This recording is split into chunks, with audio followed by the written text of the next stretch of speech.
RB Saikia, Jyotismita আলেন্যম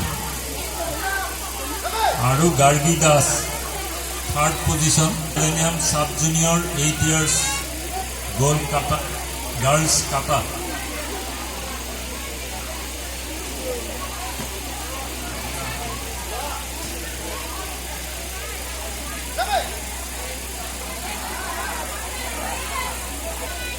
sub junior 8 years boys kata Debarshi Das gold medal first position. Samiran Rajbongshi second. Reyansh রেহুঞ্জা Kashyap third. Hirakjyoti Nath third jointly. Debarshi Das